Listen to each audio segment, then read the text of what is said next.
Good evening, good morning, good afternoon, whenever the fuck you're watching this. This is episode 2 of Backyard Buckets. With me tonight, we're flying duo tonight. No Raul, but Andy. How you doing, buddy? I'm good, man. Short week here. We're just on Friday. It is. Getting right back to it. Real quick, just off the top, I just wanted to go with tonight we had everything's already running. Timbs are up 103 to 91 on the Cavs. Magic are up 105 to 87 on the Pacers. You got the Raptors up 81 to 58 on the Nets. The Heat are beating the Bulls, killing them 63 to 48. Grizzlies beating the Spurs 61-54. Bucks beating the Hornets 62 to 44. That one's ugly. And the Kings, the bozos of the century, winning 51 to 48 over the Thunder. Maybe no, they knew what they were doing? No, just kidding. No, not a chance. It's the Thunder. Yeah, no late games tonight. That's surprising. Usually some of those mountain time games will get the late slot, but looks like they didn't. Anyway, good to be back. Yes, as you just mentioned there, Mode, it is a short week. We kicked off on Friday, got a little bit of an all-star break primer, talked about some favorites going ahead, who won and lost at the trade deadline, and talked about things, the outlook, right? So now we have a couple of games since the all-star break, and let's start with kind of one of the big things we talked about on Friday, right? One of the big trades. I think we all sort of agreed that in one way or another, it was a win for both teams, right? Brooklyn not only got rid of a guy, but they got a guy back that could potentially give them a great defender on the wing, right? If he's back in shape and playing as he should. Seth Curry, another shooter, and they got a couple draft picks. But James Harden, right, got out of a bad situation, or what he perceived as a bad situation, right? T-Mac kind of led into him. And I agree with T-Mac, right? He's kind of a piece of shit. But he got out of a situation he didn't want to be in. And he's down in Philly. And I think after 2 games, it does look like there's some chemistry. And we talked about it with the high pick and roll that he can run with Embiid. It looks like that's working because he had a triple-double last night. He had 26, 12, and 8, I believe, in his debut. And Embiid has had 30, mid-30s games back-to-back since Harden joined the team. So, Andy, what are your thoughts on this? Is this them getting payoff on the trade going to get him? Is this working out as you expected it to, or better? Yeah, I mean, they've played the Timberwolves on Friday in his debut. Currently sitting the 7th spot in the West. They played the Knicks, who aren't very good, Sunday night. So, like you were saying, yeah, he had 27, 12 assists and 8 rebounds in his debut, and then 29, 16, and 10 for the triple-double. So, I mean, he's averaging 28, 14, and 9 in 2 games. And Embiid has looked good. The chemistry seems to be there. Yeah, I mean, I think this is what we expected. We have to see them play some better teams, clearly. I mean, that's going to happen, obviously. They'll need it to happen, I think, in the last, dozen and a half games or so to kind of get ready for that playoff push. The funniest thing, though, was, did you see where Danny Green didn't want to give Harden the ball on the inbound? I didn't watch the game. I didn't understand what that was about. But like, it almost reminded me of the Harden like eye roll meme. Yeah. Like, because he was clearly like, what the fuck are you doing? Yeah. I don't get it. I didn't understand. If somebody, can enlighten us, that would be great. But yeah, I think we're working out in Philly, as planned. Harden did this before. When Harden was traded originally to the Rockets from the Thunder, and we kind of weren't 100% sure what he was going to do not coming off the bench in that 6-role position playing with KD and Westbrook. And he went into Houston and just lit it the fuck up. Yeah, set the place on fire. So, yeah, new life, Hopefully he likes this situation. He's kind of pulling a little bit of a Jimmy Butler right now from a couple years ago where, more dramatic than Butler did. But Butler was like on the Bulls, the Wolves, the Sixers, and then the Heat in a matter of like 2 seasons, it seemed like. So, yeah, he's bouncing around a little bit, but this is a better start than I thought there would be. I thought there would be some bumps in the road, but it's pretty clear that the two talents that are there, right? Embiid and Harden that are dominating kind of, obviously they're going to dominate people's attention, but they're going to dominate the ball as well. It seems that there's just a natural fit. And we talked about it on Friday that it could potentially be one of those natural fits, like you mentioned, Clint Capella. But Embiid brings a bit more savvy when it comes to being able to handle the ball as well, but also really knowing how to position himself as a scorer, whereas Capella is more of a guy that gets a lot of like dunks right off of that pick and roll. Embiid, I think, brings that added danger of he doesn't have to go to the hoop off that pick and roll. He can stop, pop from the elbow. He can even, on a under, so they go under the screen or under the pick. He can pop out to the 3-point line and knock down some threes. He hasn't shot the ball super well in those two games, but it's been clear that Harden's been able to get him the ball in position to succeed on top of getting his. He's had, 26 and 29, I believe, were his 2-point totals, and then he's had, 8 assists or 12 assists and 16 assists in back-to-back games. So it appears that Harden's being put in a position where he's going to be able to really dominate the ball, and maybe that was a little bit of what he didn't like in Brooklyn. KD is a guy that is on the ball a lot, and Kyrie especially is a guy that's on the ball a lot. And maybe that's just something that was another kind of factor that aided him a little bit in Brooklyn. But I have to say that after 2 games, I'm surprised how well it's working in this very small sample size, right? We have to understand it is a small sample size. Right. Well, back in, the OKC days when he was the 6th man, a lot of casual fans were really perturbed with the whole why would you let Harden go somewhere else thing. And the choice ultimately was Serge Ibaka over Harden at that point. And, I think what most people who are more than casual fans understood was that Ibaka brings a lot more to the table with KD and Westbrook than Harden did, because it's the same guy, really. I mean, very, very similar player in terms of usage. So I think the same can be said, and I know the same can be said about KD now and Kyrie Irving, and we talked about this on Friday. And Harden's never played with a big like Joel Embiid. Most people haven't. I mean, there's only very few of them. There's really nobody like Embiid that I can think of. But like there's, especially in today's game, I mean, Clint Capella is a very good center, but the guy's like 6'9", and he's a shot blocker and a alley-oop or dunker. He's not, Embiid can create for himself, and it works. And they still have Tobias Harris too. So I mean, there's good things. Tyrese Maxey's playing good basketball. We're going to talk about him a little later. Yeah.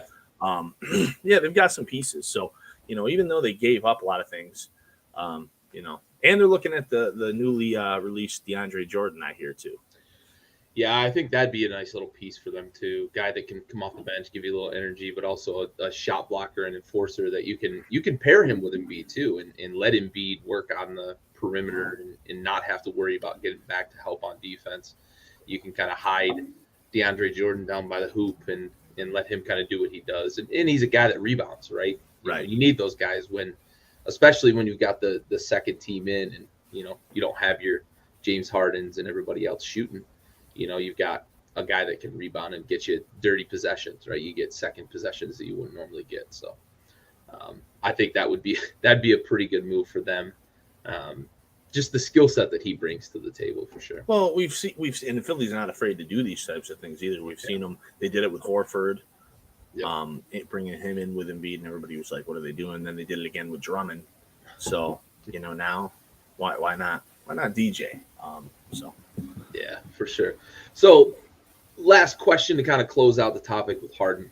How sustainable do you think this early success is? I think that's really kind of the question going forward, right? Is this fool's gold? Is this Harden showing off in his first couple of games? Or is this really what seems like a good fit? Right. I mean, I think James Harden's a very talented player, obviously, despite what T-Mac says about him, and I have, the utmost admiration for T-Mac. He's my favorite player ever. But, I think we we tend to look at the NBA through whatever magnifying glass we grew up with. And so people hate the way players dictate what they do these days, but that's the way it is. Yep. And since it's been that way for probably a decade at this point, players are going to make sure, especially players who know they have, the ball in their court because they're top 10, top 15 players in the world, they're going to do whatever they can to be in the right situation. So, I think Harden, thought the right situation was Brooklyn, and then that didn't work out. And, you can call him whatever you want, whether you agree with it or not. This was him getting himself into what he believes is the right position. And, again, I think Jimmy Butler did the same thing in a different way. Jimmy Butler used free agency to do these things. However, he jumped around and found his fit. So hopefully Harden does that. And I think it's going to work. Again, they've played a couple of not so stellar teams, but people are already saying are Harden and Embiid the best duo in the NBA, and it's hard to argue that they've got to be in that discussion. Yeah, for sure. Yeah, and I say piece of shit mostly because I don't like his tactics, right? But you're right. Like whatever lens we look at it through, it's going to taint how we see it. Right. I don't like him either, but I mean, it is what it is. Right. And he has the power, and he has the ability and the power. That's the main thing, right? The players in the NBA have an immense amount of power. We're watching MLB right now. They can't get on the field because the players are being locked out by owners. The owners don't give a shit if they miss games, right? That's as little power as you can possibly have. And now and then you get the complete opposite in the NBA, and we see guys have different tactics. You mentioned Butler. You mentioned guys just demanding trades. You mentioned, and we've talked about LeBron going from team to team and making his demands when he gets to a team, right? So players in the NBA have this power, and think of him what you will, but he's just making what he thinks is the best of his situation. Yeah, he doesn't care. He doesn't care what you think.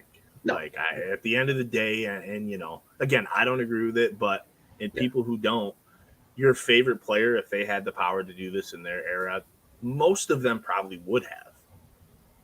Yeah, for sure. I mean, not all. I mean, there's different breeds. I mean, I think we even have guys today like a Damian Lillard, who's like, no, I want to, finish what I started. You get guys like that, but I mean, for every one of them, there's 10 that would have done it this way if they could have in the early 2000s or the 90s or the 80s or the 70s. Those same guys would have also loved to make $40 million a year. You ain't kidding. I'd like to make a tenth of that. Anyway. A tenth? Shit, I'll take less than that. But yeah, right. I'm undercutting you. The bidding starts here. I mean, we'll go all day. For sure. All right. Let's switch gears a little bit. So we've got a list. We're going to do something called this guy or that guy. And to prime it a little bit, we're going to talk about two players, and we're going to make an argument for the person we would rather build a team around, right? Kind of a franchise cornerstone. So we're going to get to that, but we've got a little intro into this.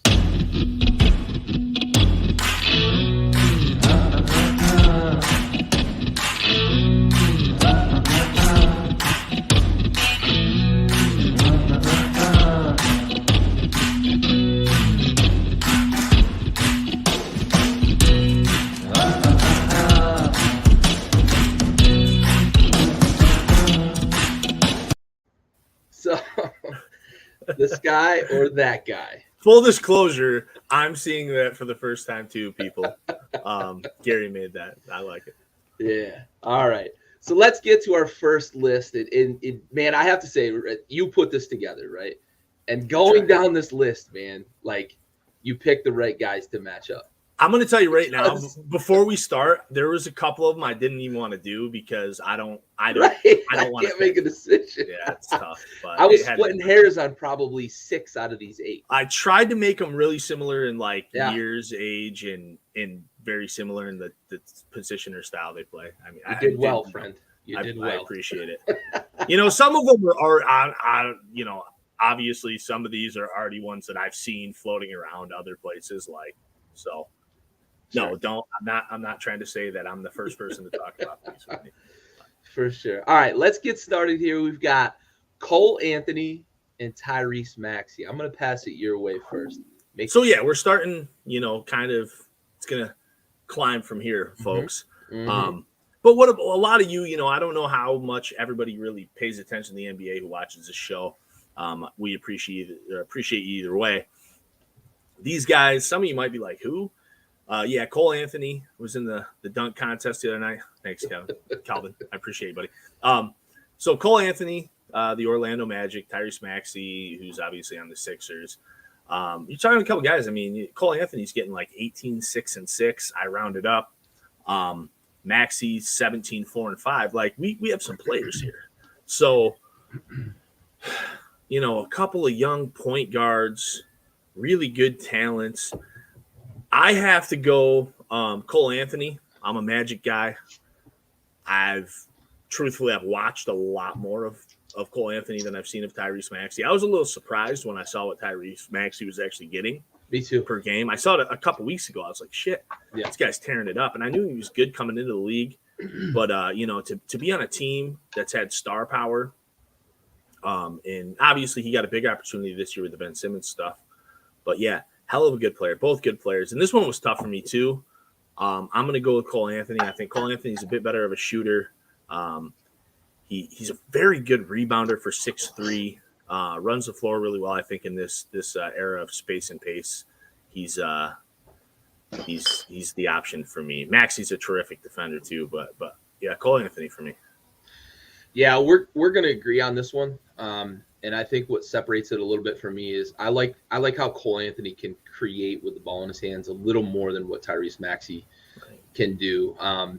He's a bit more of a complimentary guy who moves off the ball and gets open looks and cuts to the basket. Great defender. I think he's got the leg up in that. And in this league, that has value. And it made it tough in terms of the decision because of the value he brings on the defensive side of the ball. But you mentioned the rebounding. He's not a tall guy for his position.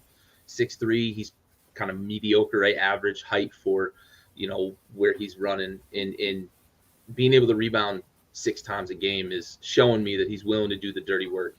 So I'm with you, Cole Anthony, between these two, but it's not by much. In Basketball Reference has him at 6'2". Actually, I was just looking. So you gave him an extra inch. That's a leg up even more. Yeah. All right, another good matchup here because I don't think a lot of people would have known Desmond Bane if without the break. Right, he's had a huge breakout this year. Entering this season, I don't think a lot of people outside of maybe hardcore basketball fans may have understood who Desmond Bane is and what he can do on the basketball floor. He's really made a name for himself, much more so this year, much more publicly known. And we're going to match him up against the guy who's got pedigree, a guy who comes out of Duke, a guy who was the 3rd overall pick, played alongside Zion Williamson, RJ Barrett. So I'm going to start here on this one. And I'm a guy who, during the draft process, during the entire lead up to that draft, said RJ Barrett is going to have a better career than Zion Williamson, right? I touted it. I was singing his praises as much as anybody would listen. But I'm going to flip the script a little bit on this because I really, really, really like Desmond Bane as a cornerstone 3-and-D guy. He's a guy that can really make a difference on especially on a modern era basketball team. The guy shoots the lights out of the building, and he will fucking lock you down. Basically 4 positions. He can guard 3. He'll lock you the fuck down. So I'm going Desmond Bane, and I'm going to eat a little bit of kind of what I was praising about RJ Barrett coming out of the draft. What do you think? I totally agree with you. Barrett's numbers currently slightly better from the points, rebounds, assists margin. He's getting more like 19, 6, and 3, while Bane's more like 18, 4, and 3. However, the 3-and-D thing, you nailed on the head. The guy's making about 3 threes a game, 2.8. Great defender. He's got a nice build to him, 6'5", like 220. I think RJ Barrett's, kind of falls a little bit into like the Andrew Wiggins type fad, like we expect this guy to maybe come out and be a superstar, give him the ball anywhere, let him go to work, as where Desmond Bane is going to fit in perfectly with a superstar in John Morant. Yep. And just do all the luckily for him, luckily for us basketball fans, you're actually getting to see this guy play because the Grizzlies have John Morant. Therefore, there's a bit of a spotlight. There's some television time. 2 years ago, we wouldn't have seen Desmond Bane. There's other guys. Dylan Brooks. There's guys like that on this team who are very good players that we don't know a ton about because we didn't get to see them play until probably mid-season last year because of the John Morant show. So it's really a nice thing. But if you haven't and you get a chance to, watch the Grizzlies play basketball because their youth movement is fantastic. And we did talk about that a little bit Friday too. Absolutely. All right, moving on to another great matchup here. A couple of real heavy-hitting scorers, right? A couple of guys that bring that to the table, and that's really their calling card, right? Anthony Edwards, Ant-Man, going up against Tyler Hero, coming out of Kentucky. His pedigree was he's a shooter. He's going to be able to score the ball, and we saw that in the bubble. He and Duncan Robinson got hot, carried them to the finals. Didn't carry them necessarily. Jimmy Butler was still the best player on the team, but their ability to shoot the lights out of the gym really was a big factor in getting to the finals. But Anthony Edwards has made good on what we expected from him coming out of college. Really good scorer, guy that can really distribute the ball as well. Who you got here with Ant-Man versus Mr. Hero? Man, this one was so tough for me because these two, I think I'd have to look back through this, but I feel like in my memory, these two more so than the rest of the field are the least alike, but play a similar, the 2-3 position. Yep. Tyler Hero is a guy who coming out of the bubble, we were really wowed by him as a rookie. And then last year, he kind of got shit on a lot, I think, publicly, even though he averaged like 15 points a game. And, playing with Bam and playing with Jimmy, like, that's not bad. This guy's averaging 20 points a game. Yeah. 20 points a game. And they added Kyle Lowry. So, I can't say enough about him. However, I think Anthony Edwards is that dude. He's a really good athletic defender who can score from 3 levels. I feel like he does everything right. He's always downhill. For me, I think about if I put Tyler Hero, because Tyler Hero is clearly on the better team. If I put Tyler Hero on the Timberwolves, how good would they be? What would his impact be? And I don't think it would be as much. Not to say anything bad about Hero. I think he's a great player. I think he would probably average like 23 or 24 points a game on that team, which would be a higher clip than Anthony Edwards because I think he's getting 21. I believe. But I don't think the impact would be the same. Yeah, I'm with you, and that was a big factor that I tried to take in when looking at this. Is like if you pick these two guys up, right, and you plug them in on other teams, how many teams is Anthony Edwards going to make better versus Tyler Hero, right? And the more I thought about it, as much as I love what Anthony Edwards can do, because I think he's a guy that by himself is a better basketball player, is probably a better piece to build from the ground up. But so I say if I'm building with nothing around him, that's probably the guy I'm going to build my foundation around, right? But I think that Tyler Hero affords me more flexibility as a franchise, knowing that I've got a guy on the wing that I can he can spot up, but he can also create his own shot. He's a bit better in terms of a pure shooter than Anthony Edwards. Anthony Edwards can score at all 3 levels, but Hero brings a little bit more of that pure shooting ability. I would say quite a bit more. Yeah, honestly, I mean, to your point.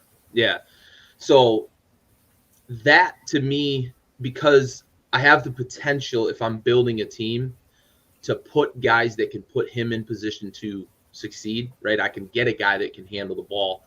I'm going to go with Hero if I'm if I'm looking at this from kind of that piecing a franchise together perspective. If I've got one guy to just grab and say, this is my guy, then maybe I do go with Anthony Edwards. But looking at it from a building block kind of perspective, I'm going to slightly, and this one was really splitting hairs, I'm going to go with Hero on this only because of what he brings from a shooting perspective in the modern NBA.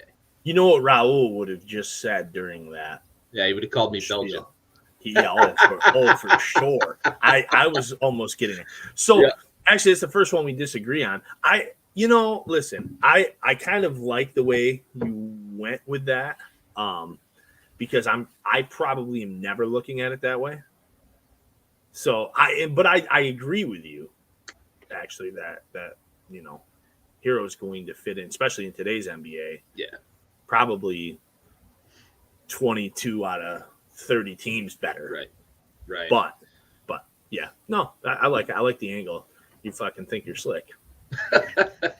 Had to sneak one in there. Had to get one over. That's fucking illegal. All right, next matchup here. We've got the reigning Rookie of the Year, LaMelo Ball, and we've got sneaky fucking stud Darius Garland, because he's another guy like Bane. I don't think NBA fans, if you ask them about Darius Garland, would be able, like casual NBA fans, would be able to talk to you about what he brings to that team, right? He's a big focal, kind of the pivot point of the future of that franchise, really. And they've got a lot of young guys there. They've got a real good young core, but Darius Garland is kind of the focal point of where that team's going to go in the next 5 years.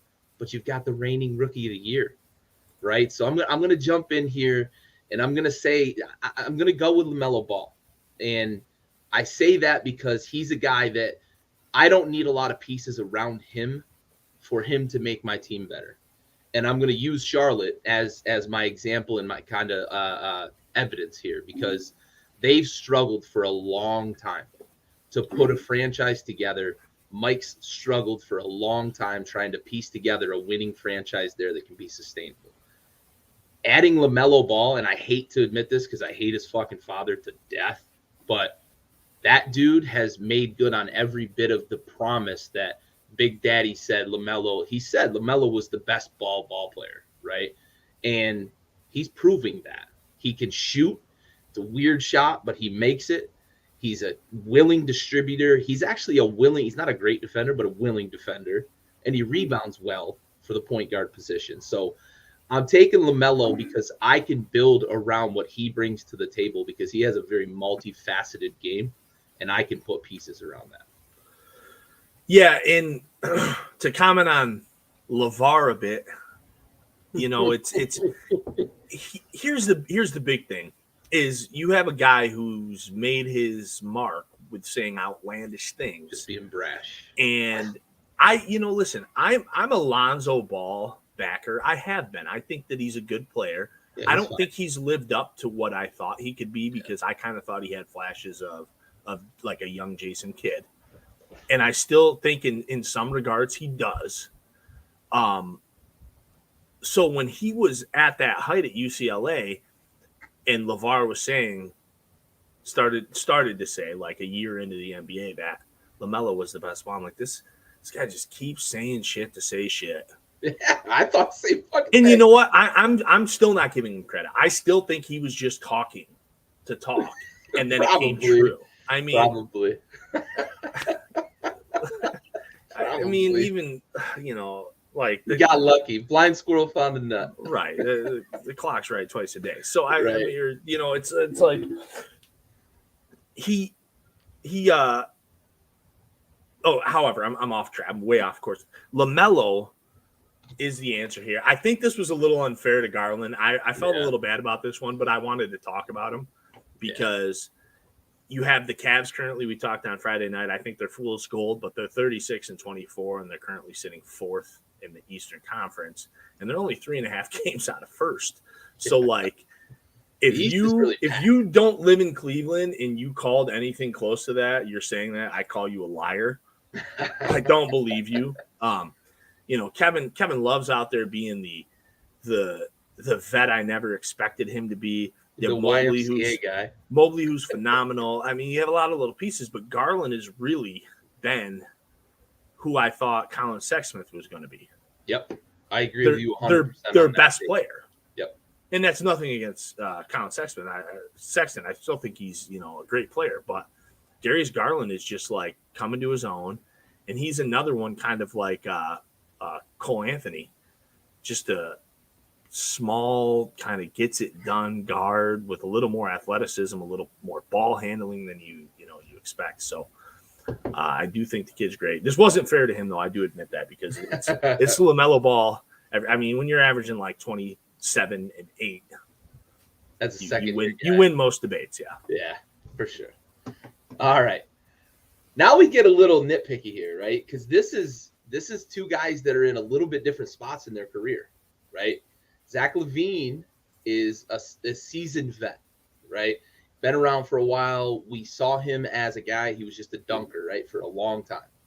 He has become almost a complete player in Chicago, right? He's pretty damn close to being a complete guy. Yeah. Shooting, scoring, little bit of distribution, decent defender, versus a guy like Jaylen Brown who brings that two-way game to the table, but he's not nearly the star power of a Zach LaVine, right? And he gets overshadowed a little bit by somebody we're going to talk about here in a minute. But this is an interesting matchup because they play similar styles of ball, but Zach LaVine, we know him more, right? So I'm curious your thoughts on who you would build around here, Zach LaVine versus Jaylen Brown. And this is really where we get to the part where I said I looked at it and I didn't want to do it because these are like two of my go-tos when I do like an NBA 2K franchise. I love both of these players. Like they're two of my favorite players. And I think they are the furthest apart in our comparison. Zach LaVine's in his 8th season. Yep. Brown's in his 6th. So it's kind of close still. Yeah. In what world is LaVine in his 8th season and Brown's in his 6th? Like I feel like Jaylen. I had to look at that twice when I looked at it earlier. Like, oh my God, Jaylen Brown feels like a 3rd or 4th year guy, and LaVine only feels like a 4th or 5th year guy. The older I get, the faster this goes. So, LaVine was drafted the same year as Andrew Wiggins. So that's like the Julius Randle, Aaron Gordon, those guys. I actually wanted the Magic to draft him with their 2nd pick, which was like 10 or 12 or something. Instead, they took Alfred Payton. Where's that guy now? But LaVine was coming out as like a 6'6" point guard. And, that didn't work. He obviously went to the 2 and could play a bit of the 3. But Jaylen Brown's phenomenal, great defender, almost as good as an offensive player, though, too, as LaVine, which I think gets slept on sometimes because Tatum's clearly the better offensive player. So he kind of gets a little swept under the rug, despite the fact that he's averaging like 24 points a game. Yeah. This one's really like splitting hairs for me, I think, but I think I go with Brown. And the reason I think I go with Brown is because he's 2 years younger and his stats are so damn close at 2 years younger. And he's a better defender, but it kind of hurts my feelings because I want to pick LaVine. So, but yeah, I'm going to not Belgium here and go with Jaylen Brown. So slightly. We're in lockstep and we're in lockstep with that. It's very slight. The age did make a difference. When I first looked at this, I thought it was going to be a drastic difference in terms of the age, right? Like I mentioned, I thought like LaVine, I had to think about and like, oh yeah, he played, he's been on a couple of teams here and he's been with the Bulls for a couple of years. And Jaylen Brown, I thought honestly, like if somebody would have asked me what year he got drafted, I would have said, oh yeah, 2018, right? But that's not true. So I looked at him and I was like, damn, he's older than I thought he was, but he's still 2 years younger. Well, he's only 1 year younger. He's two seasons younger. In the league. Yeah, it's like 20. And the greatest part, real quick before we finish that, is we're talking guys that are 26 and 25. So as if they're old fucking bucks. Yeah. But I'm with you. My biggest separating factor was defensively because I think offensively we perceive Zach LaVine as the better offensive player, right? Because of I think the dunking thing still is there in everybody's mind. and he's become a tremendous three-point shooter as well, right? So I think the perception is that Zach LaVine is head and shoulders above Jaylen Brown offensively, which just isn't the case. But that defensive prowess of Jaylen Brown, he's a guy that can really lock down. So just very, very, as you put it, very slightly, I'm going to go with Jaylen Brown on this one if I'm building a franchise. I really expected you to pick LaVine. I did. I mean, tough, man, this was really tough. Really tough. I'm glad you see the same thing, because at the end of the day, this is the one that took me the longest. Actually, there's one other one in here that's really tough too that we haven't talked about yet. Yeah. But this one definitely took me the longest. Yeah. Just because I almost just want to flip. I wanted to flip a coin and just be like, wherever it go, because I don't like think, a seasoned GM. I don't think there's a wrong answer here. I don't. No, you're right. You're right. I mean, I don't think in any of these there's a wrong answer so far, right? Like, I think you could really build around all these guys. I mean, I do. I think that maybe. Yeah, I think we've only disagreed in one spot. I mean, I think the LaMelo one is. I think that's the right answer. Again, I kind of picked on Garland there unintentionally, but true. Yeah, I'm surprised. I am surprised. I really. This one was tough. I think there's one other one that was tougher than this for me, but okay. I wonder if it's even the same one that I think is, because there's only one more that I really think is like as close as the Brown LaVine one. I don't think it's quite as close, but I think it's right there for me. So let's see if it's the same one. All right. So let's move on to Jaylen Brown's teammate, Jason Tatum. We mentioned him a moment ago as the superstar of that team, right? He's the guy that you brought it up, last year in the playoffs. He looked like the best offensive player across the league, right? The best player in the league. He was carrying a mediocre Celtics squad. Jaylen Brown was hurt, right? Didn't finish the season last year. And, he had Brooklyn on the ropes almost by himself, right? So pitting him against who everybody has been crowning as the future face of the league to this point in his career, Luka Doncic, who has finally started to take his conditioning seriously, as Mark Cuban was so eager to point out.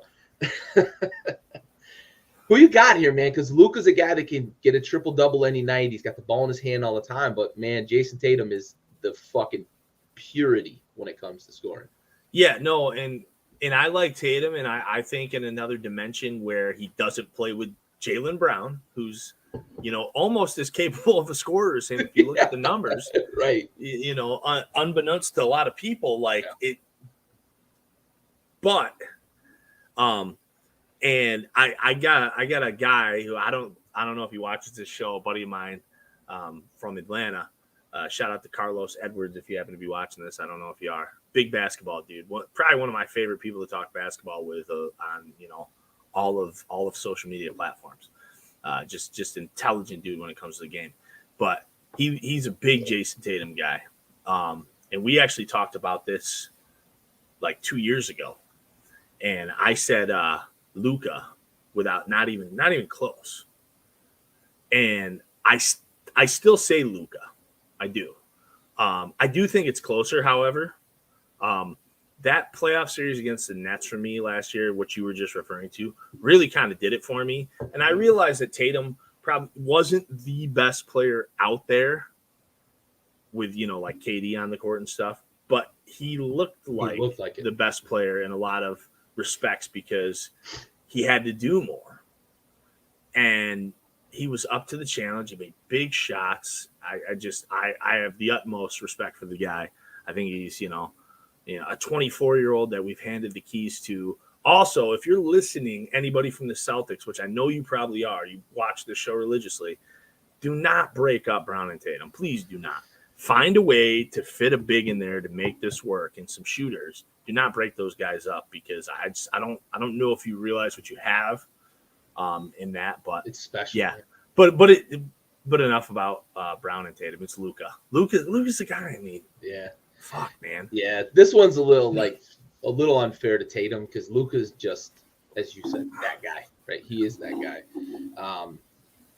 So I'm with you on Luka for basically the same reason. The dude can fill up every stat you know, and if he ever takes defense seriously, like he's just going to be an unreal, like legitimately the LeBron hype with him would be for real, because early in LeBron's career he played good defense. Now he plays Olay defense, but he's also 38. Well, I mean, you got two of them on that team, because there was a point in his career where I thought Westbrook was a really good defender too. Yep. He hasn't played defense. He in plays 5 a lot years. of Olay defense now too.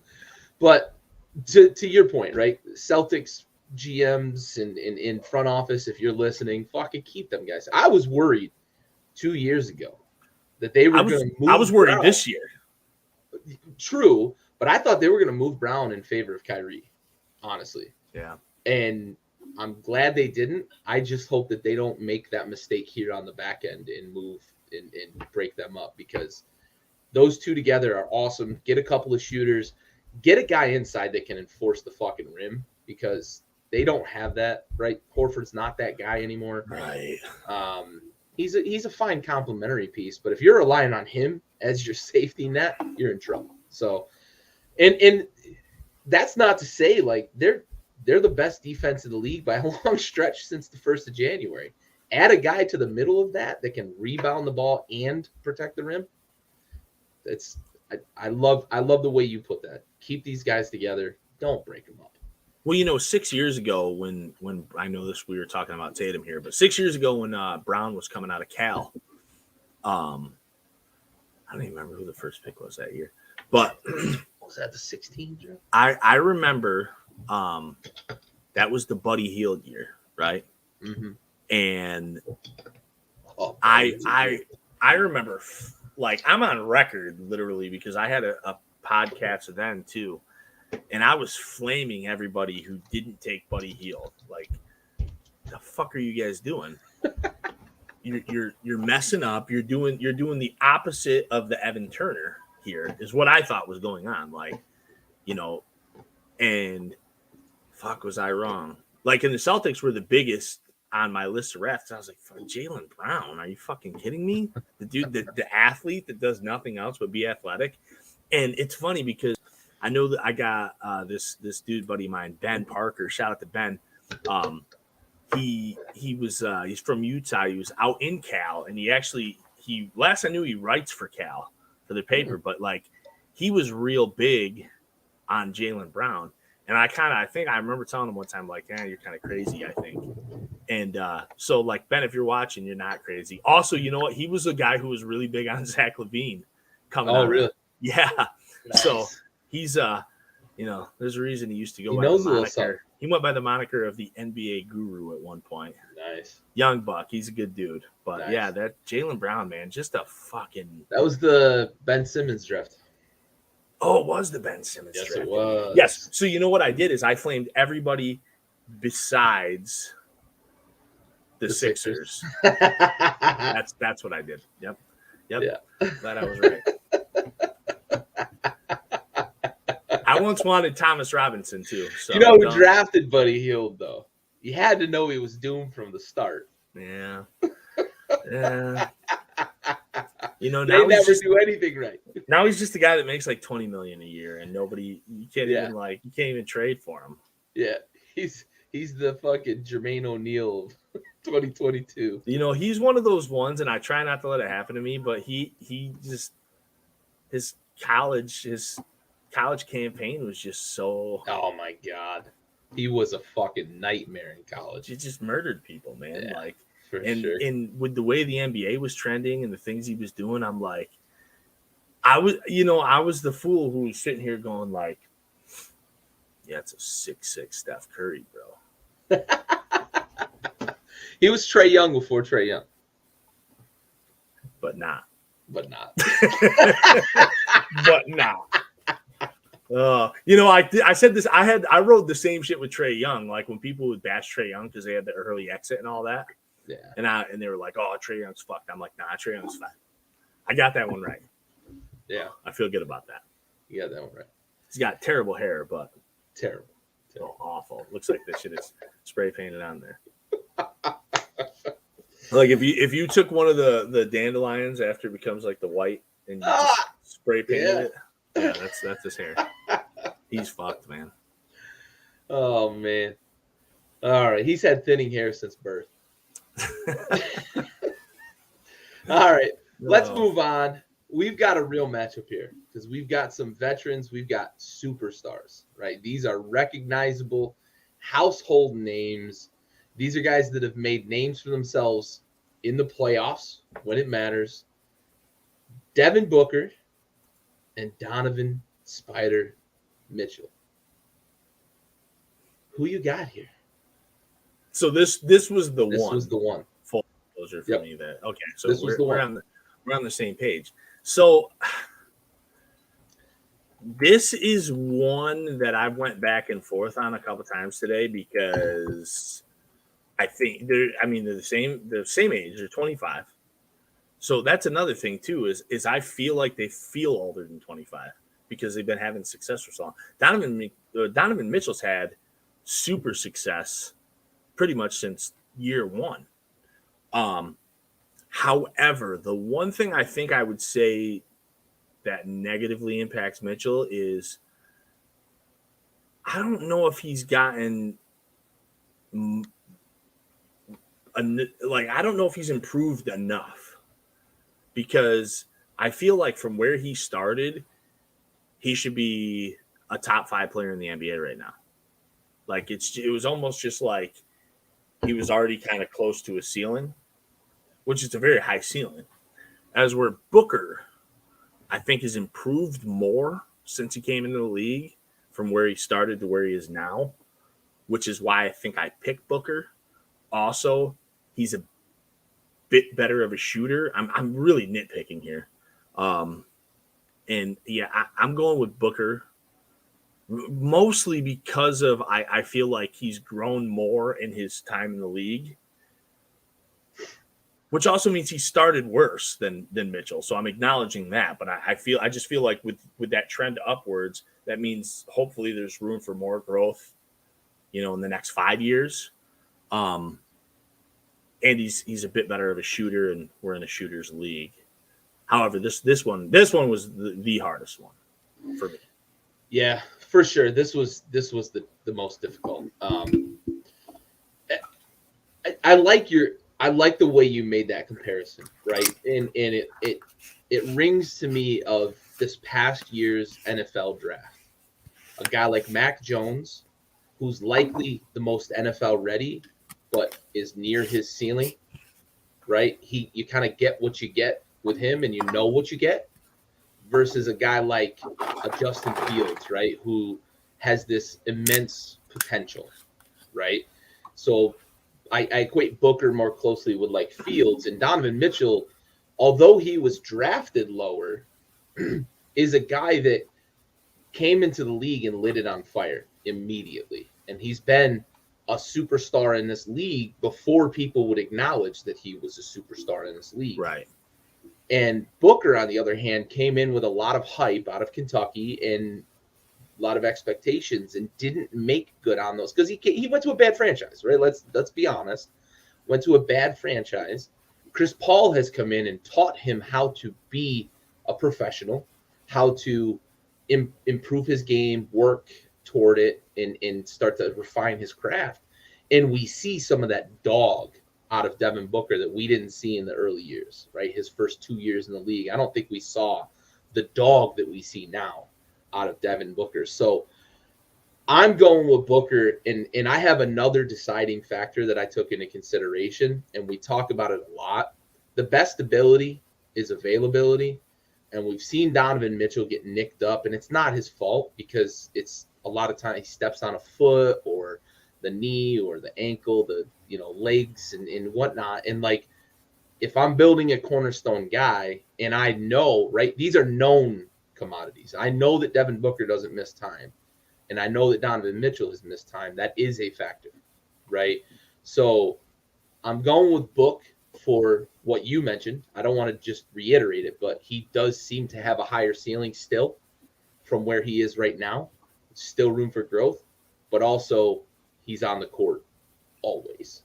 And he never misses minutes in games either. Like he's a 46, 47 minute a game guy in the playoffs, especially. So yeah, I didn't mention minutes, and It was in my notes here, but I have too many of them. Yeah, no, I mean, Booker in the regular season plays 34 and a half minutes a game. Yeah. And that's with his rookie season only being about 27 and a half a game. But what I was speaking to, my first thing was Booker is improved between his first season and this season by like 12 points a game. Yeah. As were Mitchell's. And again, this isn't a knock on Mitchell because they're averaging about the same points per game. Mitchell's He's been there longer. It's in 1 year. Booker's been there 1 year, or Booker's been in the league 1 year longer. But I just mean Mitchell's been there. Mitchell's never averaged under 20. Right. So he's like a 20, 23, 24, 26, 26, as where Booker started off like 13 a game. And people are going to be like, oh, he didn't play a lot in his rookie year. Well, he played almost 28 minutes a game. So, Mitchell has played over 30 minutes since he came into the league, but like just that increase. I don't know. Again, this one was so difficult. In many regards, they're the same guy with different skill sets. Like and they're two of the guys that I almost feel like if you swapped them on teams, I don't even know what the difference would be. Like it'd be a different game while you're watching it, but would it translate into different things? I don't even know. I mean, assuming Mitchell's healthy. For sure. All right. Let's move on to our last one here. We've got a pretty good matchup here too, right? Same position, and Showtime for different reasons, right? So we've got Trae Young, who can shoot the ball from everywhere in the gym, makes the no look and between the legs passes all the time, setting his guys up, and just he's that shooter. He's that Steph Curry mold, right? He's the young kid that saw Steph Curry play and said, I want to do that, right? Versus Ja Morant, who can score at that level, but he'll also jump the fuck over you. Who the fuck did he watch play? Fuck Dominique Wilkins. Dominique Wilkins and like Russell Westbrook mixed with like dude, he's an anomaly. He's a kangaroo is what he is. Yes. I'm pretty sure that dude has left teeth marks on the I-beams in the rafters. Yeah, he's a nutcase. So are you taking a guy who's a shooter, or are you going to take a guy who can yam on everybody in the building? The two greatest shows on earth right now in terms of young guys in the NBA, in my humblest of opinions, like these are the two must-see players. If you're going to tune into an NBA, if you need a reason to tune into an NBA game, it's Trae Young and it's Ja Morant, and it's for completely different reasons because Trae Young will show you what the league is now as far as shooting the ball. They call him Ice Trae. He smiled and he bowed in Madison Square Garden as he put a dagger in the Knicks, okay? And then you have Ja Morant, who's like just a freak phenom of an athlete. Like, we haven't seen a small athlete in this league since prime Russell Westbrook. And I think that Ja Morant's a little bit better of an athlete than Russell Westbrook. Guys jumping up there, getting the two-hand block off the glass. He can shoot the ball a little bit. He's just completely unselfish. His young teammates, the craziest thing to me, and we talked about this a little bit on Friday, where I said I didn't believe in the Grizzlies in the playoffs as well as I didn't believe in the Bulls because they're young teams. There was a part where I said, I believed in the Bulls a little more because at least they have DeMar DeRozan, the vet, steering the ship of young players, as where Ja Morant is steering the ship of young players, and he's a young player himself. However, I think he handles it real well. I think the players buy into what he's doing. But the greatest fucking shows on hardwood as far as young – I mean, we still have Steph Curry. We still have Giannis. We still have LeBron James is still putting on shows. We've got Joel Embiid. We've got Harden. We've got KD. We've got guys. If you want to watch young players – besides like Luka and Tatum, who are going to be headlining the league in 5 years, look no further. Like this might be the matchup because you got one in the East, one in the West, right? Yeah. These might very well be your all-star captains in a few years. So in very different styles, but both very successful. Now the Hawks aren't having as much success this year. We saw them do it last year. They went in, they beat the Knicks in New York. It was awesome. He was lights the out. bow, didn't give a shit, Yeah. which means a lot to me. To me, that's huge. And now Morant having his team on board this year. I've spoken enough about, basically juggling the balls of these two guys. I'm going to go Trae Young. I am. Trae's my guy. Ja's becoming my guy too. Like this was another one I didn't really want to pick on because I really like both players a lot personally. But I do think that Trae's a little bit better of a passer than Ja, and he's a much better shooter, while Ja's the better athlete. I don't think either of them really play much defense, so I'm not really worried about factoring that in.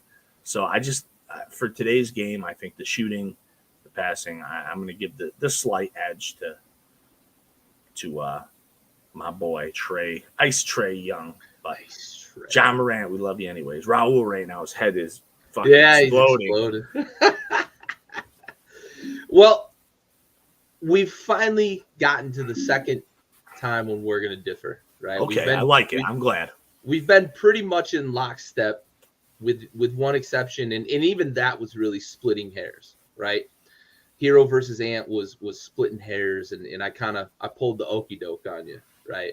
You did, I'm not pulling the okey doke on you with this. You cheated. I still don't even think that. I don't like that. I'm not pulling the okey doke on you with this one, though, right? It's, to me, it's what you said, right? Ja Morant is a leader. He's the best player amongst best players, and he's got a young core around him, and he has said, hop on, young bucks, we're going somewhere, right? And Trae's great.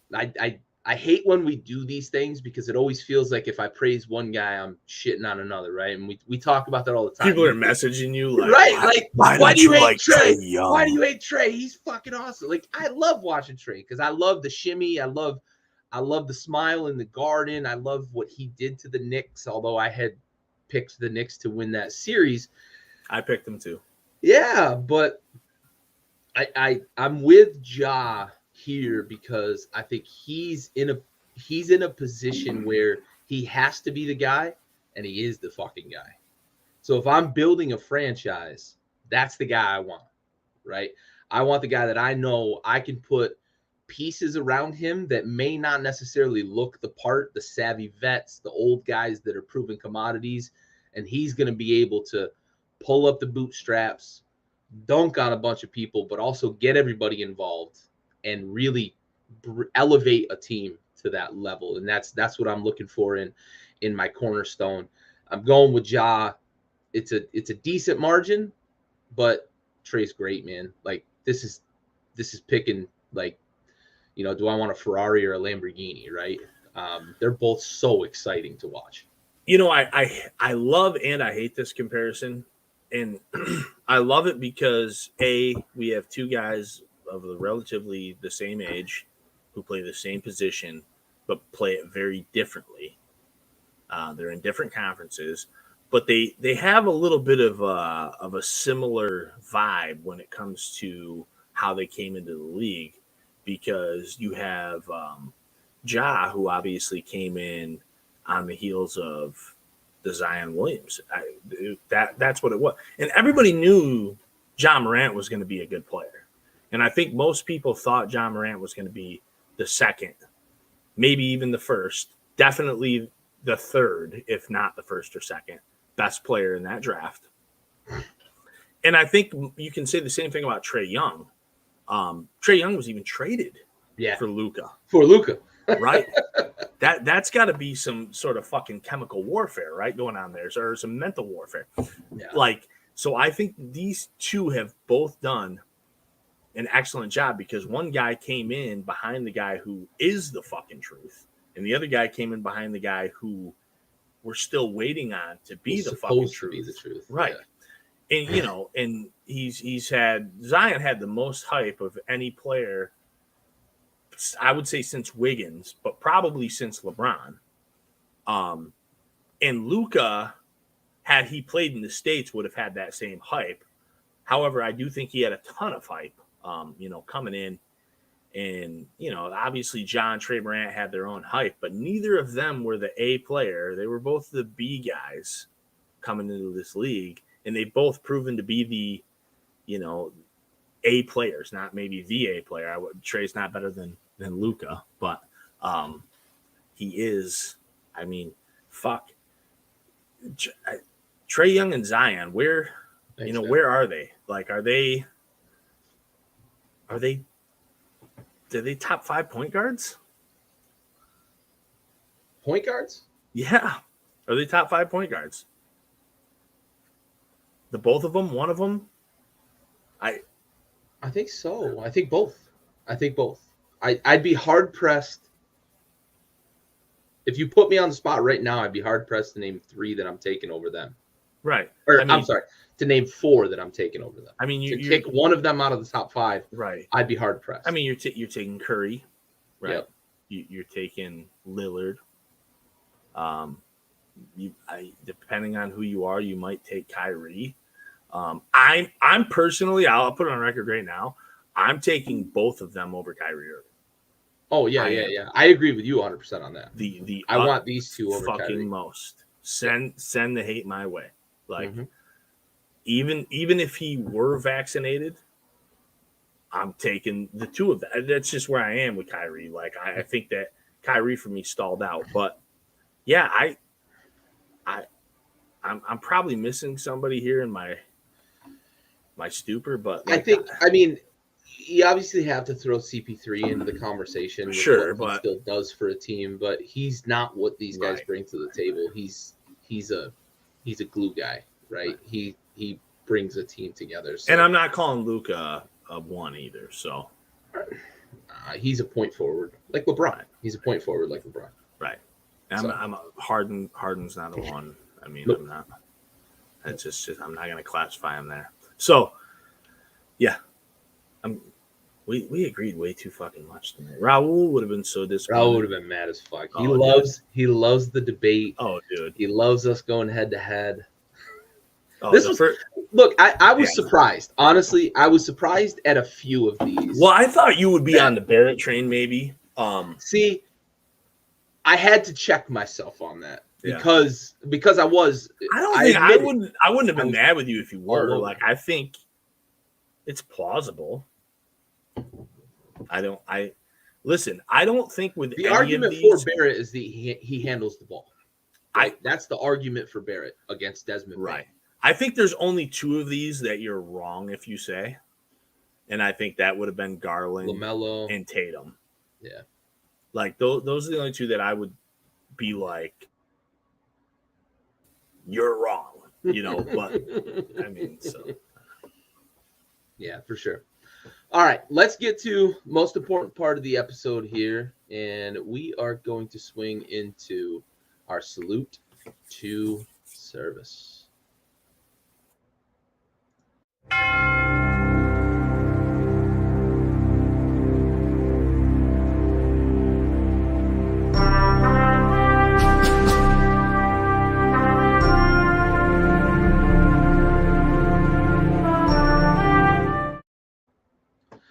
Look, I'm gonna pass real quick here a little bit more onto what the fuck is going on in Europe, right? We talked a lot about it on Friday, but the fact that fight is still going on and the way they are still repelling what is supposed to be one of the premier military forces in the world is just a testament to the fortitude, the fight, and the absolute fucking charisma of a president who was a reality TV star who has absolutely handled this situation with the utmost expertise and really pushed back in the right way against this cocksucker in Moscow, because Putin is like the alpha male, right? He prides himself on being the alpha male.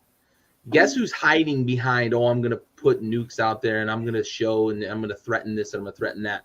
Not the motherfucker in Kiev who's out there saying, come get some, who's refusing an escort out of the city from the U.S. troops, right?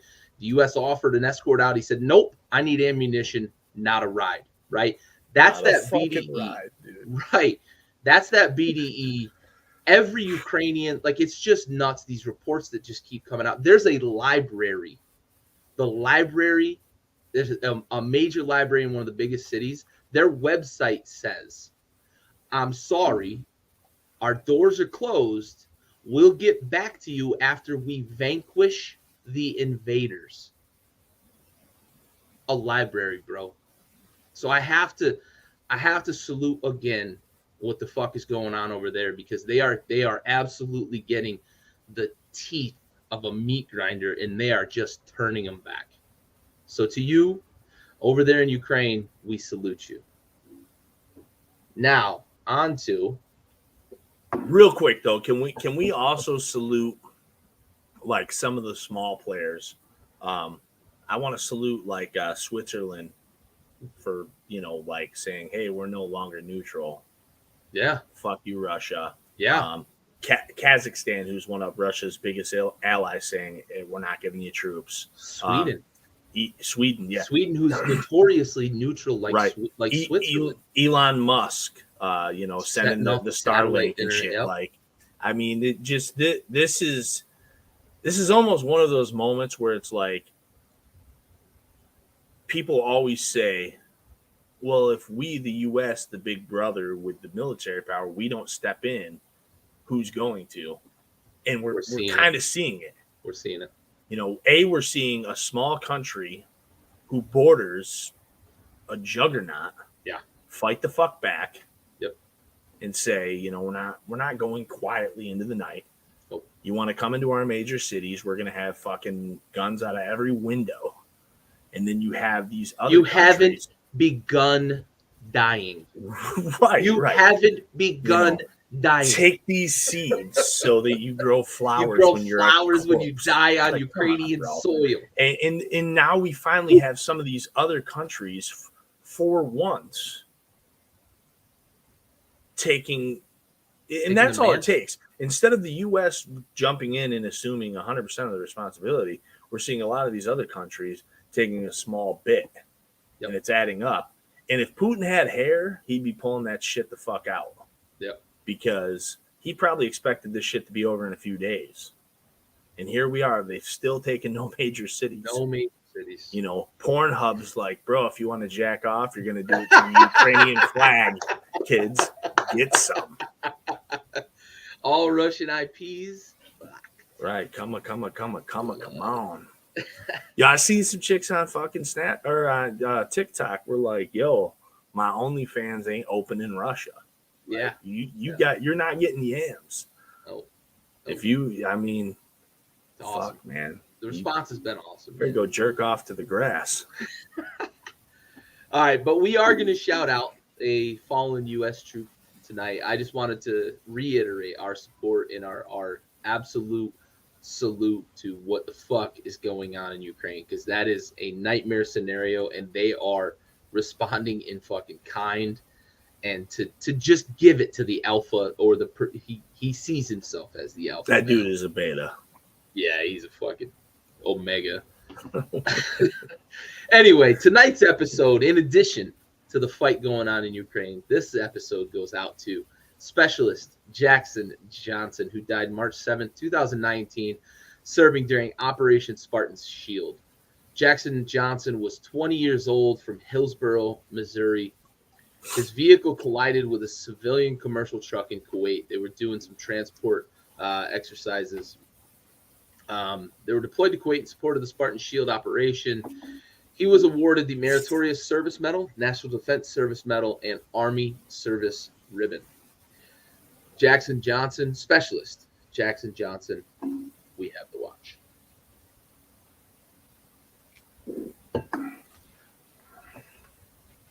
All right.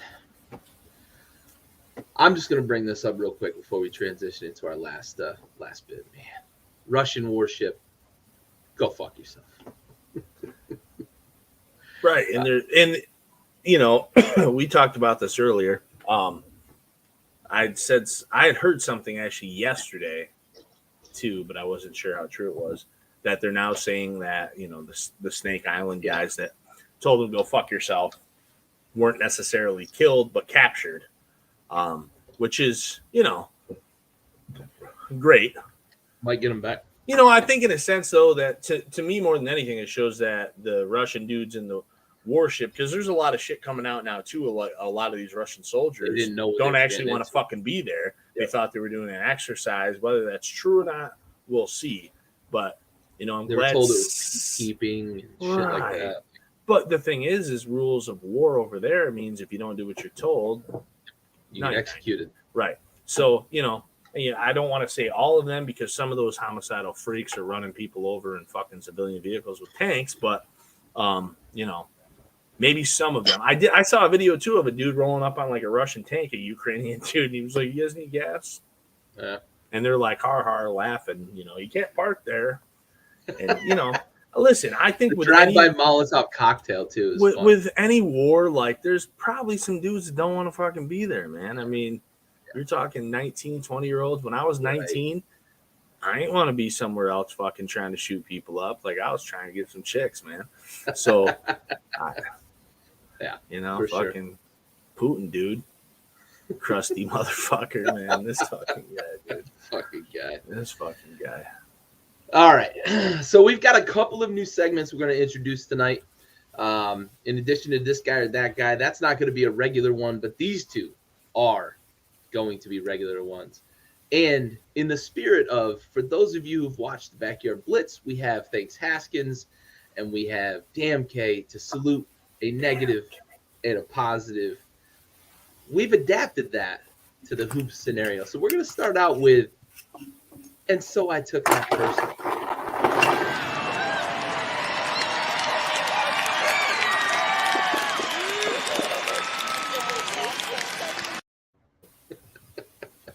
Fittingly, the Jordan, and so I took that personally.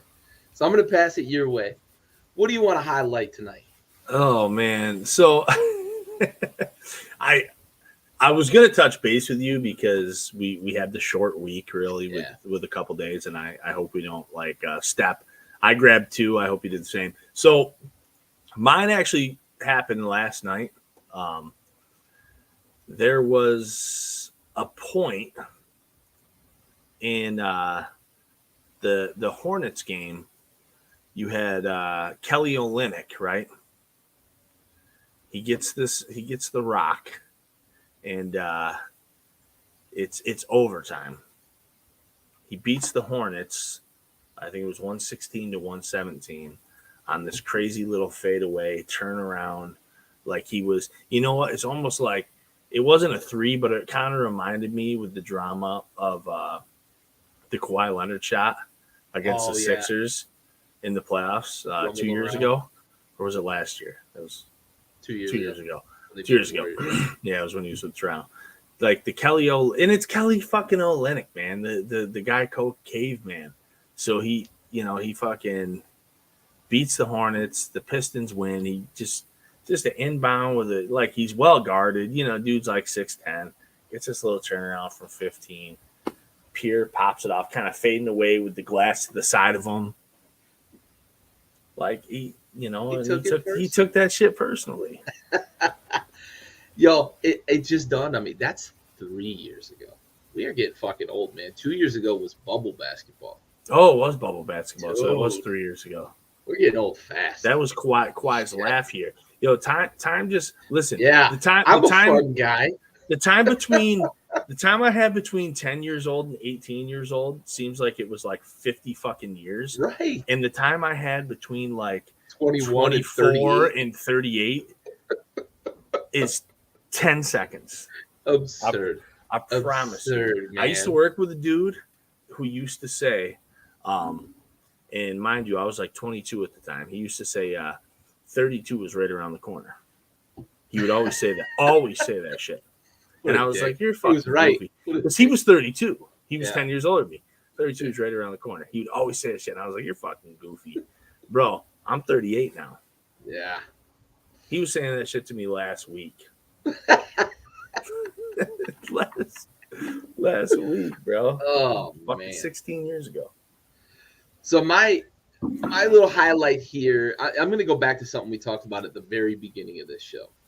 Harden, in his first 2 games in Philly, has shown his entire ass, right? And I'm going to equate it to T-Mac. I'm sure he doesn't give a fuck what T-Mac said, but T-Mac lit into him, and he took that shit personally and had 26, 12, and 8, and then followed that up with a fucking triple-double. So Harden taking shit personally and putting it to the T-Wolves and the Knicks. All right, let's transition to our final segment. Ball.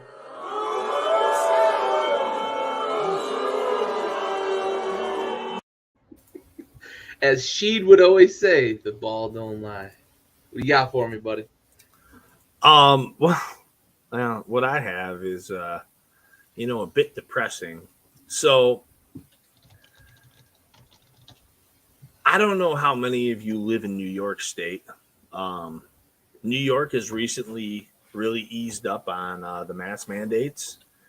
As of today, actually, in many places, even unvaccinated personnel aren't required to wear a mask anymore. As of Wednesday, which is the day after tomorrow, kids in school don't have to wear masks anymore. It's been a good long time for that. However, you know who still has to wear a mask? Kyrie Irving. So, Yeah. So the way that goes is there is a different set of circumstances for. I'm trying to remember how they put this. I should have probably had a browser up, but there's a different set of circumstances for. So it's going to be lifted, right? Yeah. But he still can't play home games because the way the labor agreements and vaccination requirements are in indoor places is different for like a private enterprise. So, right. Meaning, so they say, I hadn't heard that because everybody was talking that Kyrie wasn't going to have to sit. They were going to get 50%. We even talked about it. They were going to get 50% of Kyrie back. Right. Yeah. So let me why don't you go with yours, and then by the time you have it up, I'll have the spiel. Yeah, for sure. My ball don't lie is we're gonna go to Sacto, and we're gonna stay there. Yeah, I mean we probably could just stay there forever. I'm gonna go there, and I promise I won't dwell there like I did with Thanks Haskins for such a long time in Washington. But I'm looking at Tyrese Halliburton and his game log since leaving Sacramento. And I'm looking at the performance of the Sacramento Kings since making the bonehead trade they made. And I'm looking at 2 things that are on completely different paths. I'm looking at Halliburton, who is playing as we expected him to play, averaging over 20 a game and, just being that guy. And Sacto, who continues to just be the laughing stock of the fucking NBA. The ball don't lie, man. Ball don't lie. All right. So,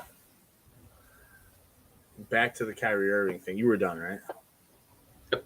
All right. So the Kyrie Irving thing, it says New York City Mayor Eric Adams announced on Sunday that barring any surprises, he plans to lift the city's public sector vaccine mandates. So that's the key words right there, the public sector, on March 7th. So it's a week away.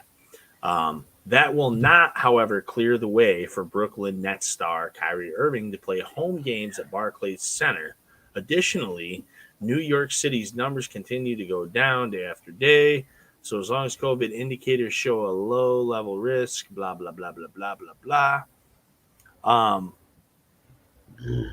That was the statement that the Brooklyn Nets, Kyrie Irving, and much of the NBA world had been waiting for, or so everyone thought. However, as it turns out, New York City also has a separate private sector vaccine mandate, which states employers may not allow any unvaccinated employees to report to their physical workplace unless they have requested and received an accommodation.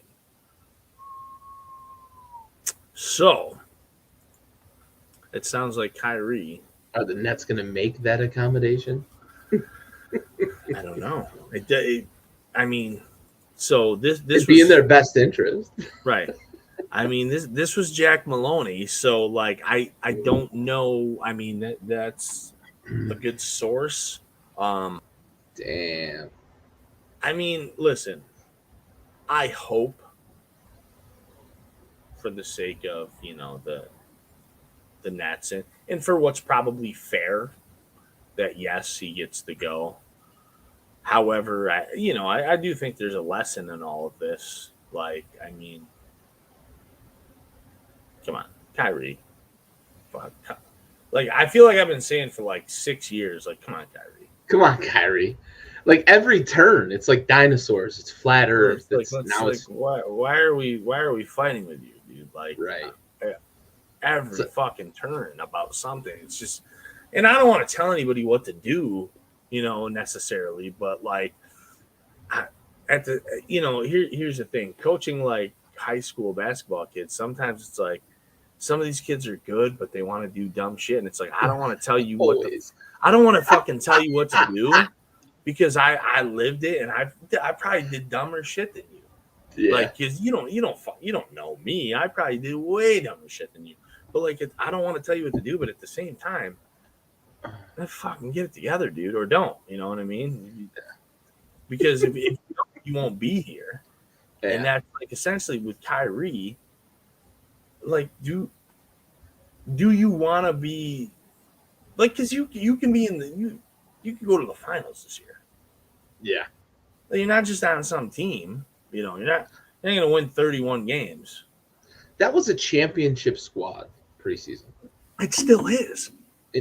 I don't disagree, but preseason when he made this fucking silly soapbox decision. That was a championship squad. Everybody was bitching about the Dak was stacked against everybody else. They made all the moves. They got Blake Griffin. They got fucking Marcus Aldridge. They got KD. They got DJ. Like, they had all these guys at one point. And they're again, I thought we agreed last, on Friday that they're with Simmons. I mean, he's dealing with his own thing right now, but with Simmons, with KD coming back, and what we assumed was 50% more of Kyrie, they were going to be probably going to be the favorite in the East, or at least in the conversation. They're in there, in the top 3 or 4 teams for sure. Which the way the East shakes down, I mean, like I just and it's going to be one of those things that boils down to like a thing we talked about with Zion the other night. Do you love the game? Yeah. Like, do you really love the game? Because we've seen people who don't love the game. Right. Andrew Bynum didn't love the game.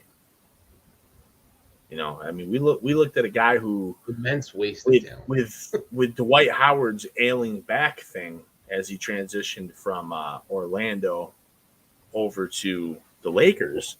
We saw Andrew Bynum look like he had a possibility to be the best big man in the league. He didn't love the game. Larry Sanders. Yep. From the Bucks, people might remember that guy was a pretty goddamn good player for a few years. Didn't really even like basketball that much. Like, it came out. He had some shit too where like he was a little depressed, but he didn't love the game. And and some people don't love the work. Yeah. You can tell. You see guys all the time who are highly skilled. Like Kobe Bryant's a really good example because Kobe Bryant is highly talented, but also really loved the work. Michael Jordan, really talented, but also really loved the work. And you get other guys. T-Mac, my favorite player, really talented, didn't love the work. Didn't Love the like game. Didn't want to put the grind in. I don't even know how much he loved the game. Like, I don't want to ever think he didn't love the game, but like, if you don't love the grind, do you love the game? I don't know how you can be one or the other. I mean, there's just a lot of guys, and you see it.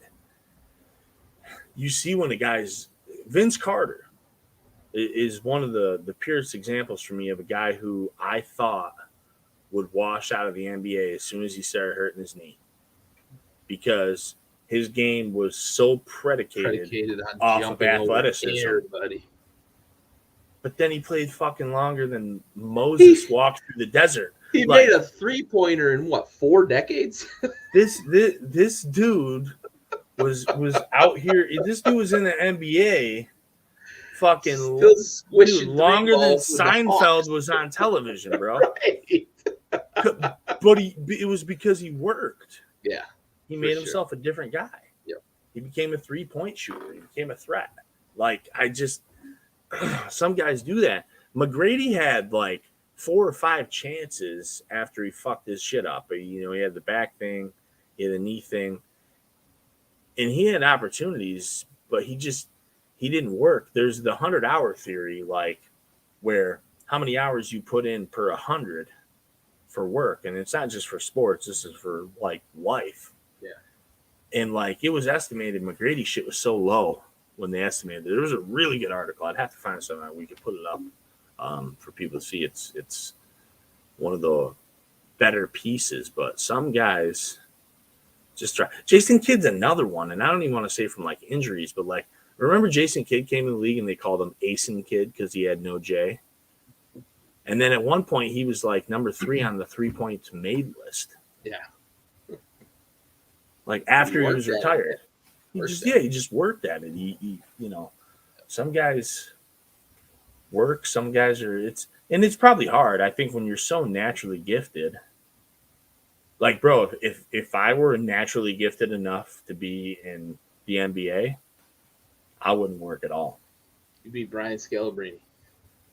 Nah, dude. I'm saying if I bet you Brian Scalabrine worked though. I'm saying if I were a top tier athlete, like if I were as athletic as like Kobe Bryant, I would have never put in a fucking ounce of work. I didn't have to. Yeah. Right? Kobe never had to put in that work he did. He could have been 23 points a game. Right. He could have been fine for 10 years, no matter what. But he decided to be 28 points to chase the GOAT. Right. So like that's the difference, I think. Yeah. Like, dude, if I could score 25 points a game in the NBA, I'm never working. Not once. No, not at all, dude. There's no way. There's no fucking way. I don't even care if my span is 5 years. I don't give a fuck. Like, I scored 25 a game for 5 years. Fuckers. Yeah, I'm getting paid. I'm doing that. I am not working. Like, you fucking catch me at the house, catch me man. Outside, not in the gym. This month, like, listen. In some regards, like, I feel like some of these guys' lives are dumb. Maybe I'm weird, man, but like, so there's a story. There's a story, and actually, I'm hating on T-Mac. The story's going to talk about T-Mac. There's a story from Kobe where over the summer, for like working out for the FIBAs or whatever, he came into the gym early, like Kobe often does, and McGrady was there already. And Kobe did like psychological warfare on him. Yeah. It was like, how long you been here? And, whatever McGrady's answer was, an hour, 2 hours, whatever. He was like, really? You been that long? I wouldn't be here. Shit like that. Like, because he was like, this, like, he was pissed. Like, he showed up and somebody else was already there. Yeah. And he was fucking mad. And he fucking, he how do we put that? He took that personally. He took it personally. He did not like it. He was like, this motherfucker. who's already pretty good, you know, like he's fucking pretty good. Why is he here before me? What is he doing? Right. He's trying to be Kobe. Yeah. Did not like that shit. Which is great, but like at the same time, I'm like, man, how much fucking personal time do you think Kobe Bryant had over his NBA career? 7 or 8 minutes. No, it's total. Total. Exactly. Holy fuck, man. 7 seconds or less. 7 he seconds. He had less personal time than a D'Antoni offense. D'Antoni offense to take a shot. Like this fucking dude, man. Like, in many, with all due respect, I almost think Kobe Bryant is kind of a psychopath. Or was kind of. I think you have to be a little bit of a psychopath to be that competitive. A little fucking weird, man. Have that drive. That's for sure. That's Michael Jordan was probably a bit of a psychopath. Sure. And listen, and here's the thing: the opposite thing of what I say now, like when we judge dudes now on everything we see about them, we don't get Jordan in the same light a lot of times. Yeah. Because we didn't see everything he did. But like, yeah, I think it would be the same thing. Like we would see some weird shit about Jordan. Like we'd be like, like, bro, this motherfucker's a dickhead. Yeah. Like, listen, and Jordan is whatever Jordan is, but I think Jordan is kind of a shabby human being. Oh, yeah. Like, he probably still is. I mean, probably. Like, as we're like, he's out there cupping Mary J. Blige's ass. You know that. She didn't even care, dude. No, that's MJ. Dude. Yeah. Dude. Shit. All right. Let's get to some closing remarks here. Right. We've waxed a bit.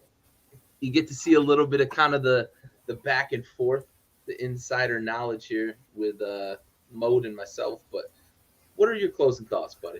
Yo, my closing thoughts. We talked about this after we shut down last week. I wanted to bring it up in the show, and we didn't. I'm not 100% sure, and I meant to pull this up, and I didn't do it. But gambling, sportsbook style, throughout the United States. I live in New York. New York came live like week 16 of the NFL season, so just 2.5 months ago, roughly.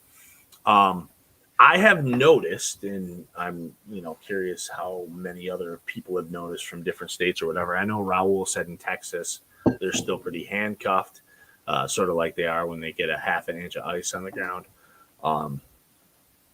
But I've noticed people who aren't basketball fans, and in a lot of times people who aren't even sports fans, in on it. I actually had a conversation with like a longtime friend of mine earlier. I've known him for since I'm like 11.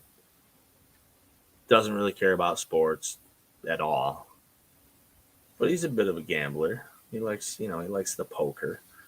And we're fucking yapping Facebook basketball. He's asking me about the Magic game, and I'm like, I don't really want to give you advice on the Magic game because I'm a Magic fan. Yeah.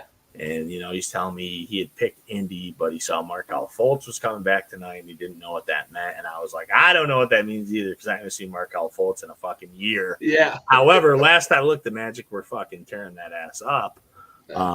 Not that I know if Fultz was doing anything, but. That's my closing regard. I think listen, man.